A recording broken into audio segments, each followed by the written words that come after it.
Coucou tout le monde! Ici Alissa avec une recette savoureuse de halouche fil keskes. C'est une recette que l'on retrouve souvent dans l'ouest tunisien et notamment dans les villes de Ain Draham et Béja. C'est une recette que j'ai réalisée ici au cookéo, mais qui traditionnellement se réalise à la vapeur de la couscoussière.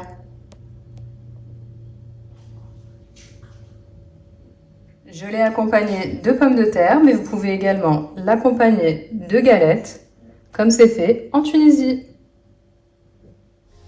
En attendant, n'oubliez pas de vous abonner, activer les notifications pour recevoir les mises à jour de mes recettes en exclusivité. Cliquez sur les vidéos pour consulter plus de 60 réalisations au cookéo.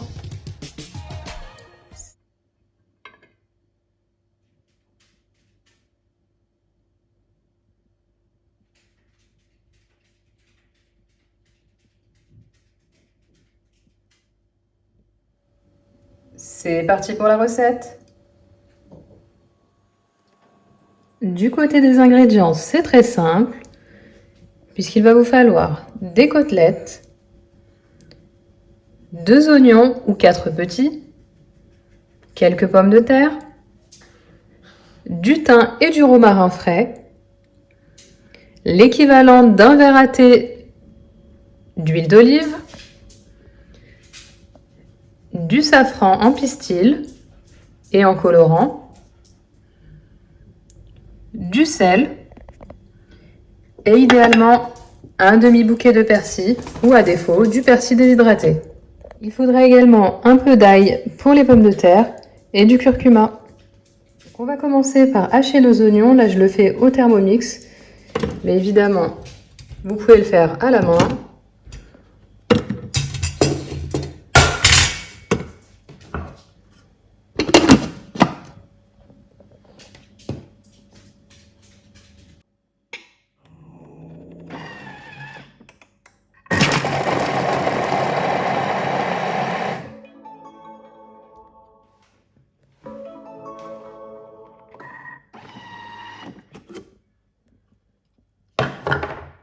J'ai gardé la moitié de l'oignon dans ma cuve et j'ai mis l'autre moitié dans un saladier.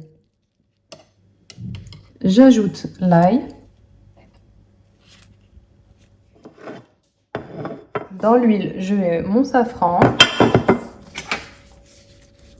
en mélangeant bien sûr.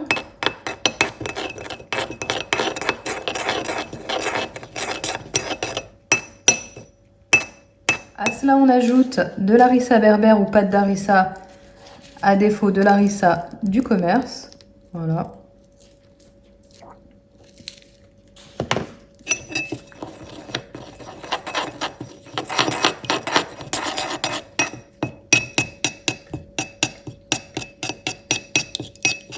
Là, c'est vraiment au goût, même si je recommande toujours l'harissa berbère, puisqu'elle est parfumée et elle est déjà épicée. On va verser cela sur le mélange précédent. On mélange à l'aide d'un gant.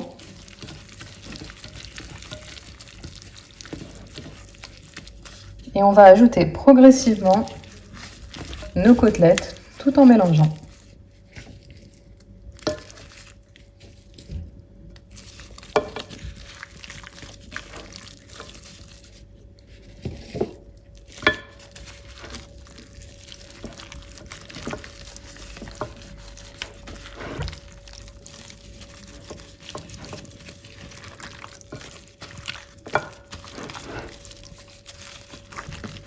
On ajoute le sel, je l'ai fait hors caméra, et on ajoute notre persil.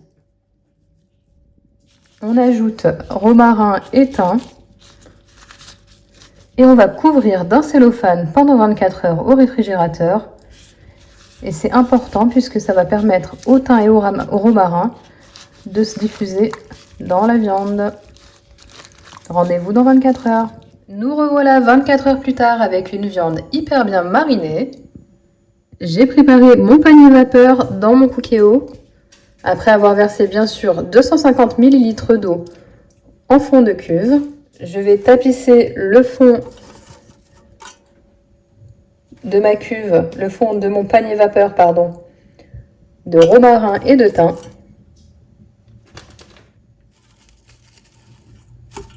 Soyez généreux et déposez votre viande par-dessus.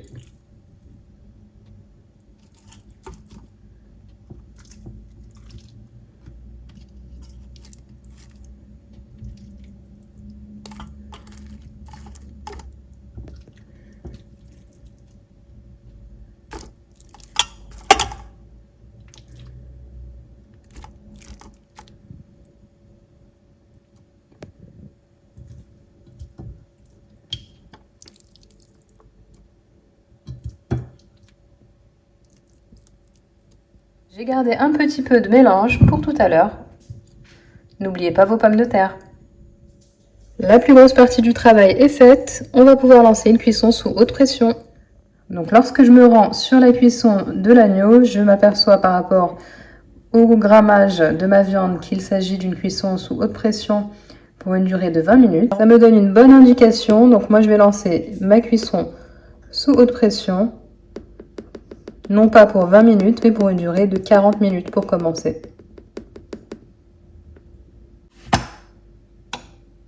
Pour les personnes qui n'ont pas de Cookéo et qui souhaitent malgré tout réaliser cette recette, si vous avez un Thermomix, même principe, en zone Varoma.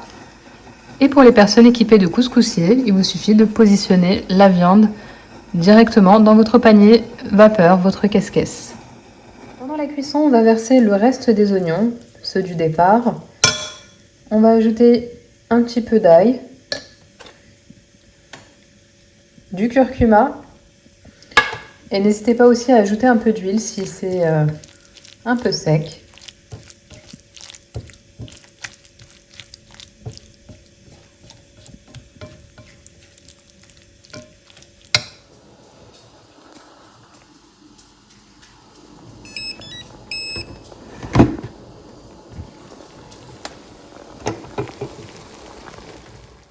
Je vous laisse observer comment la viande a bien cuit. Elle se détache toute seule. Donc ça, c'est le reste de l'eau, donc des 250 ml d'eau qu'on a mis en dessous du panier vapeur. Donc vous voyez, il y a les sucs de la viande. Moi, je ne vais pas jeter cette eau et je vais plutôt la réserver, car on ne sait jamais dans la semaine, si dans les 2-3 jours, j'ai envie de faire du riz, et bien je me servirai de cette eau afin de faire cuire le riz. Et croyez-moi, ça donne beaucoup de saveur. Donc j'ai vidé ma cuve, mes petits conseils, ne la lavez pas. Pareil, on va profiter des restants de sucre de la viande et on va lancer notre Cookéo en mode rissolage. Donc le mode rissolage, donc c'est vrai que vous me posez souvent la question et je répète souvent la même réponse, mais le mode rissolage équivaut au mode doré sur certains modèles. Donc je vais lancer un rissolage moyen. Donc à l'issue du préchauffage, vous allez mettre l'huile de votre choix. Moi, c'est une huile qui est parfumée au piment et à l'ail. Ça s'achète chez Action pour information. On va également en profiter pour ajouter du romarin. On ne lésine pas sur le beurre.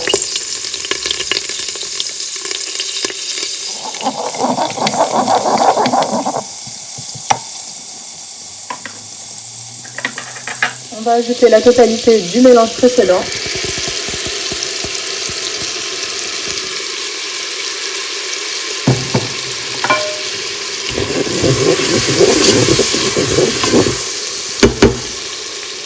Et dans ce mélange, on va incorporer les pommes de terre. Choisissez des pommes de terre nouvelles ou grenaille. Et faites-les revenir quelques instants.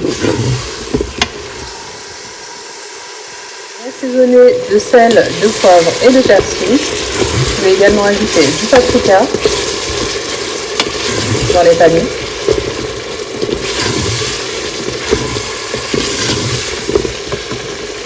Et lorsque vous voyez que ça a tendance à attacher, vous ajoutez l'équivalent de 2 louches de bouillon.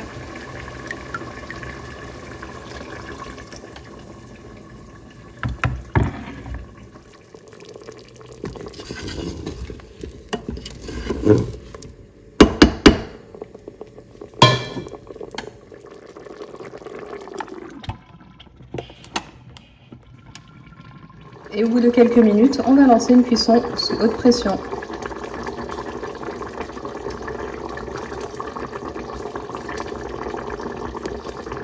Donc, autre petite astuce pour ce bouillon, c'est tout simplement de faire cuire vos légumes